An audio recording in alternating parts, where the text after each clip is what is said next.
नमस्कार, भारत का अखबार इंडिया न्यूज एनालिसिस में आपका स्वागत है। मैं हूं संदीप नाइक। नए रूप में पहला एपिसोड गोवा की एक खबर से मिलता जुलता है। उत्तर प्रदेश पुलिस की स्पेशल सेल गोवा से आयशा नाम की एक महिला को गिरफ्तार करके ली गई। कहा जा रहा है उसका नाम असल में एसबी कृष्णा था। क्या है इसकी पूरी कहानी? क्या आयशा चोर थी? जवाब नहीं। क्या वो आतंकवादी थी? जवाब नहीं। क्या वो किसी की हत्या करके आई थी? जवाब नहीं। आयशा उन 10 लोगों में से एक है, लेकिन कहानी कुछ और ही है। दिमाग हिल जाएगा पूरी खबर सुनकर। अब भी ना जागे तो भगवान भी तुम्हारी मदद करने के लिए इस बार अवतार लेते हुए 100 बार सोचेंगे। भारत में जिहाद अपने चरम पर है। पीक तो नहीं कह सकते इसको, क्योंकि हिंदू घोड़े बेचकर सो रहा है। इसलिए ये जिहाद अभी और विकराल रूप धारण करेगा। आगरा में मुस्लिम दोस्त ने ब्रेन वॉश किया। कोलकाता में इब्राहिम ने कलमा पढ़वाया। 6 राज्यों में रेड डालकर 10 लोगों को पकड़ा। मास्टरमाइंड अभी पुलिस की पहुंच से दूर है। आगरा से गायब हुई 2 सगी बहनें 4 महीने बाद 1300 किलोमीटर दूर कोलकाता से बरामद हुई। साथ ही यूपी को हिला देने वाले धर्मांतरण की नई कहानी के पन्ने भी खुल गए। इसके तार दुनिया के 5 देशों से जुड़े, जो कि भारत में इस्लाम को बढ़ावा देने के लिए फंडिंग कर रहे हैं। दोनों बहनों का ब्रेन वॉश कैसे हुआ? वो कैसे कोलकाता तक पहुंच गई? आगरा समेत दूसरे राज्यों में फैले इस नेटवर्क को समझने के लिए दैनिक भास्कर ने जांच से जुड़े अधिकारियों से बात की। जो कुछ सामने आया वो चौंकाने वाला था। सुनिए। कॉलेज की दोस्त साइना कहती, हिजाब पहनने से सिक्योर रहोगी। दोस्ती, ब्रेन वॉश और धर्मांतरण की इस कहानी की शुरुआत आज से 4 साल पहले 2021 में हुई। आगरा के सदर इलाके में एक सामान्य परिवार रहता है। इस परिवार में 2 बहनें हैं। बड़ी बहन मुस्कान, बदला हुआ नाम, 33 साल की है। उसने आगरा के डीआई कॉलेज से एमफिल किया है। उसके साथ खुशबू उर्फ साइमा नाम की एक लड़की पढ़ती थी, जो उधमपुर कश्मीर की रहने वाली थी। साइमा से उसकी अच्छी दोस्ती हो गई। अक्सर कॉलेज और कोचिंग में आते जाते साइमा मुस्कान को इस्लाम धर्म की अच्छाइयों के बारे में बताती रहती थी।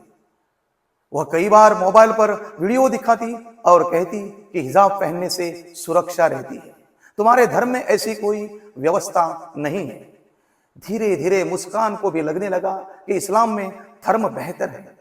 मुस्कान के घर के पास ही एक मस्जिद थी। जब मस्जिद में अजान होती थी तो वह अपने घर ही नमाज पढ़ती। शुरुआत में वह यह सब अपने परिवार से छिपा कर करती रही, मगर एक दिन जब उसकी मां घर के मंदिर में पूजा कर रही थी, तब मुस्कान ने उन्हें रोक दिया। कहा, इसकी पूजा करके कुछ नहीं होगा, आप नमाज पढ़ा करो। इसके बाद वह घर में होने वाली पूजा पाठ का खुलकर विरोध करने लगी।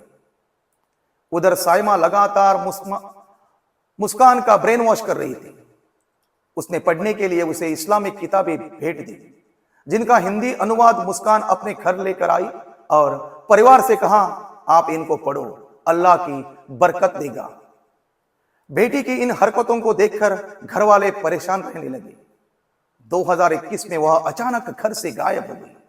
वह साइमा के कहने पर घर छोड़कर जम्मू कश्मीर के उधमपुर जा रही थी, मगर रास्ते में लैंडस्लाइड हो गया, जिसमें वह फंस गई।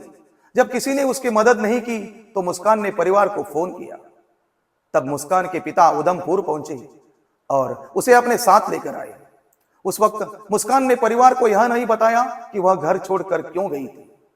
परिवार भी बेटी के मिल जाने से खुश था, इसलिए मुस्कान एक बार फिर अपनी रूटीन लाइफ में वापस आ गई। साइमा के संपर्क में होने की वजह से मुस्कान अब हिंदू धर्म से काफी दूर जा चुकी थी। ऐसे में परिवार ने बेटी से फोन छीन लिया, उसका घर से बाहर ना निकालना बंद कर दिया। तब मुस्कान अपनी छोटी बहन खुशबू, बदला हुआ नाम है, फोन का इस्तेमाल करने लगी। छोटी बहन उस वक्त 16 साल की थी। अब खुशबू की बड़ी बहन को मोबाइल पर इस्लाम से जुड़े वीडियो सुनने और देखने लगी। मुस्कान ने अपनी छोटी बहन का भी ब्रेन वॉश करना शुरू कर दिया। दोनों मिलकर इस्लाम की बातें करती, घरवालों से बातें छिपाने लगी। छोटी बहन के फोन के जरिए बड़ी बहन ने साइमा को परिवार की बंदिशों के बारे में बताया। अब साइमा समझ गई कि मुस्कान उसके कनेक्शन से बाहर जा रही है। साइमा ने मुस्कान को रीत बनिक उर्फ मोहम्मद इब्राहिम का नंबर दिया। कहा, यही व्यक्ति तुमको आगरा से निकाल सकता है। रीत बनिक सोशल मीडिया पर धर्म परिवर्तन से जुड़े पोस्ट करता था। वो ऐसे लोगों की तलाश में रहता था जो कि धर्म परिवर्तन की इच्छा रखते हैं। इसके बाद दोनों बहनें रीत बनिक से इंस्टाग्राम के जरिए बातें करने लगी। उसने दोनों बहनों से कहा, घर का दबाव तभी तक है जब तक तुम सनातन धर्म में हो। इस्लाम कबूल करो, फिर नई जिंदगी शुरू होगी। रीत बनिक ने दोनों बहनों को एक घर से भागने, उनके रुकने और धर्म परिवर्तन की योजना तैयार करवाई। मगर खुशबू 18 साल की नहीं हुई थी, इसलिए उन्होंने 2 साल तक इंतजार किया। खुशबू के 18 साल के होते ही रीत बनिक ने उसको धर्मांतरण के लिए तैयार किया। 24 मार्च 2024 को मुस्कान के परिजन दिल्ली गए थे। उसी दिन दोनों बहनें घर से निकल गई। रीत उर्फ इब्राहिम ने पहले दोनों बहनों को एक शख्स का नंबर देकर उसके पास भेजा। दोनों को मस्जिद में कलमा पढ़वाया गया। इसके बाद दोनों को ट्रेन से दिल्ली भेजा। दोनों बहनें इस दौरान बुरके में रहती थी। मुस्कान और खुशबू दिल्ली में 3 दिन तक ठहरी। वहां से दोनों बिहार गई और फिर कोलकाता पहुंची। इसके बाद दोनों बहनों को कोलकाता में मौलवी के सामने शहादा, इस्लाम में आस्था रखने की घोषणा हुई। दोनों बहनों ने कानूनी तरीके से इस्लाम अपनाया। दोनों बहनें आयशा और गैंग के अन्य सदस्यों के संपर्क में आई। एक बहन अमीना तो दूसरी जोया हो गई। कोलकाता में रीत ने दोनों बहनों को मुस्लिम बस्ती में रुकवाया। उनके नाम भी बदल दिए गए। बड़ी बहन का नाम अमीना तो छोटी का नाम जोया रख दिया गया। दोनों बुर्का पहनकर ही घर से निकलती थी। गैंग के सदस्य मुस्लिम युवकों से उनका निकाह करने की तैयारी में थे, जिससे वो फिर कभी वापस अपने धर्म में न लौट सके। दोनों बहनें सोशल मीडिया पर इस्लाम के पक्ष में मुहिम चलाने लगी थी। अब दोनों बहनों को रिकवर करने की कहानी भी पड़ी। गायब होने के 41 दिन बाद अपहरण का केस लिखा। इधर आगरा में इनके पिता ने बेटियों की गुमशुदगी की एप्लीकेशन सदर थाने में दी। पिता ने पुलिस को बताया उनकी बड़ी बेटी की दोस्ती उधमपुर जम्मू कश्मीर की रहने वाली साइना से है। उसने ही बेटी का ब्रेन वॉश किया। मगर शुरुआत में आगरा पुलिस इस केस की गंभीरता को नहीं समझ सकी। पुलिस से सहयोग नहीं मिलने पर पीड़ित पिता अपने दोनों बेटियों की तलाश में इधर उधर भटकता रहा। तमाम कोशिशों के बाद दोनों बेटियों के गायब होने के 41 दिन बाद 4 मई 2025 पुलिस ने अपहरण का केस दर्ज किया। इसमें साइमा को नामजद किया गया।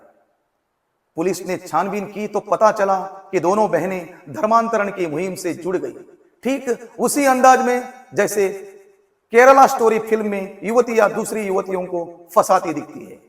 इस जानकारी के बाद पुलिस हरकत में आई और जांच साइबर क्राइम पुलिस को दी गई। डीजीपी तक मामला पहुंचा तो 7 टीमें बनाई। इसके बाद डीजीपी राजीव कृष्णा ने इस पर संज्ञान लिया। पुलिस कमिश्नर दीपक कुमार ने खुद पूरे मामले को देखना शुरू किया। एडीसीपी सिटी आदित्य के नेतृत्व में 7 टीमें बनाई गई। सर्विलांस साइबर सेल से पुलिस को अहम जानकारियां मिली। उसके बाद पुलिस की छापेमारी शुरू हुई। पुलिस की एक टीम बैरकपुर कोलकाता गई। सबसे पहले वहां से दोनों सगी बहनों के बारे में जानकारी जुटाई और उन्हें सुरक्षित किया।